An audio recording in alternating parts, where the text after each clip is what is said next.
ఈ జాతకుడు వైష్ణవ సాంప్రదాయంలో జన్మించును. వివిధ వ్యాపారములు చేయను.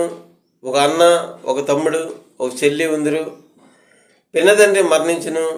జాతకుని సోదరుడు మధ్యమాయువు. అతనికి సంతానం ఉండెను. జాతకుడు ప్రారంభ జీవితము దుఃఖముతో దరిద్రముతో నడుచును. పన్నుల కార్యాలయంలో కొంతకాలము పనిచేయను. 2 వివాహములగును. మొదటి భార్య సర్పదోషం వలన సంతానం ఉండదు. 32వ సంవత్సరం అనారోగ్యం చేయను. 37